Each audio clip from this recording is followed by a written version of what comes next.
We're now down at the Alumni Park, the athletic fields. And David, tell me, if you would, how this all came about.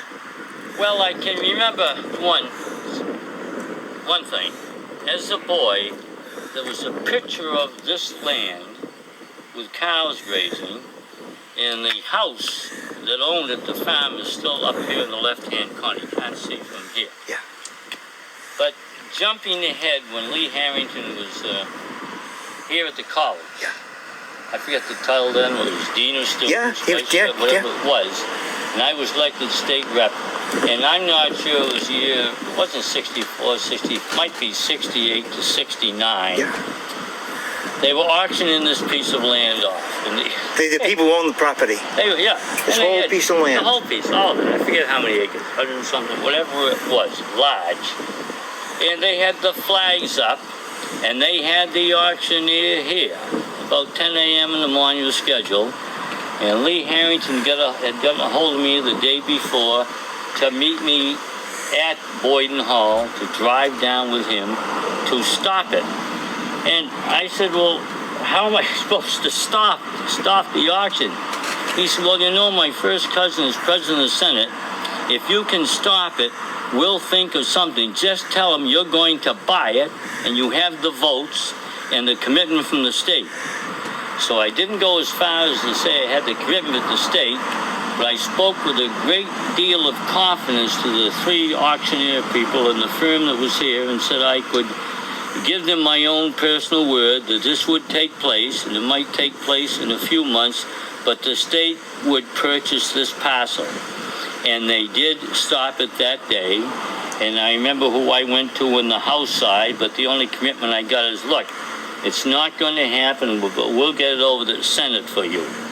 And then, of course, Lee Harrington's cousin did come through. And once it passed both branches, we did get it funded. We had one branch not agree with the other when the budget was signed, so that it could go to a conference committee made up of 3 members of the House, 3 of the Senate, 2 Republicans, and the others would be Democrats. And we all agreed then that they would report that back to the full membership, because you could only vote yes and now or no. And we made it part of the budget, so it prevailed. And that's how it happened. And that's how it happened. So sorry. And that, if you had had a flat tire on the way to that auction that morning, it could have been gone. I tried. I learned to act then. I had to act with confidence because Lee was propping me up. So more credit should be given to Lee than me, but we did get the job done. Amazing. And as a result, we have East Campus. That's right. Wow. I mean, that is an incredible piece of... That's half the campus today. It is. Good half, too. Yeah, good half, exactly. Wow. What are your memories of Lee Harrington? Well, I got along with him. He was a great, great personal friend of mine. I would eat once in a while with he and his wife, who always go visit Madge down on Summer Street. As you know, he was one of the most high-strung people I ever met. He knew the school. He loved it. His only other true love besides this campus and his wife was Mass Maritime. He spoke so rapidly sometimes I had trouble keeping up with him, but he knew his stuff. Yeah. And to me, he was a great person that should always be remembered and honored. You worked with every president from Adrian. Well, actually, when you went to Bridgewater, it was Clement Maxwell. Clement Maxwell, yes.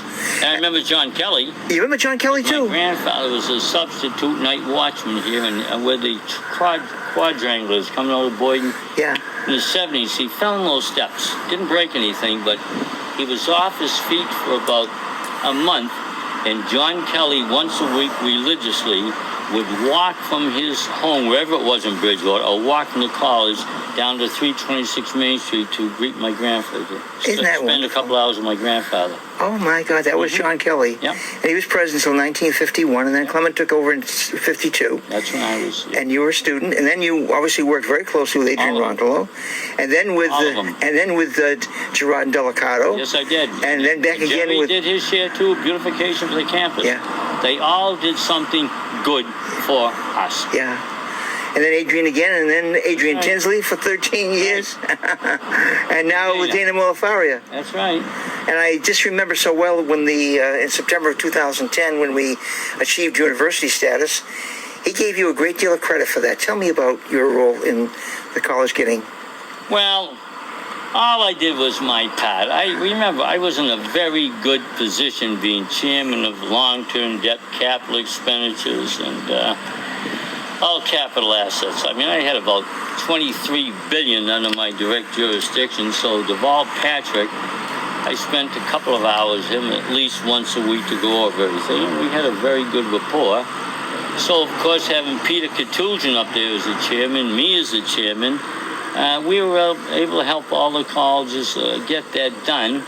And I'm pleased about that. I still got the pen the governor signed and handed me that day. And he said some nice words about me that day, not deserved, but I accept them. And it was just a wonderful day for all of us. Well, I remember so well at the September 2010 ceremony in front of Boyden Hall, attended by several thousand people.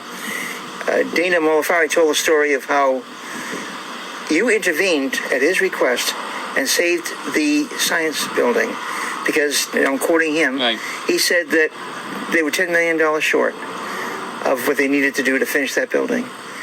And he called you and he said, I got this problem. I got to raise $10 million in a real hurry.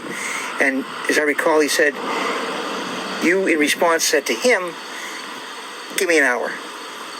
And I remember that. Well, I actually remember I was chairman of that committee. I already had the commitment of all the colleges or universities that we would be the first one to start spending the money that was allocated under the bond that I introduced.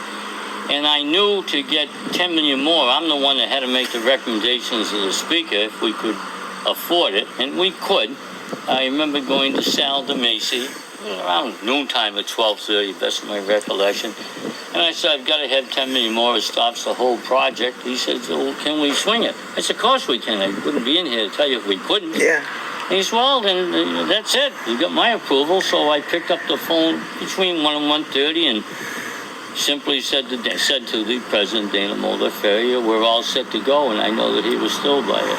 Yeah, and we got that $110 million building. Yeah, in fact, we just went by it to spend the last part to build the new, what do you call it? The Welcome Center for the Admissions and Financial Aid Officers. Center, yeah. Which pleases me.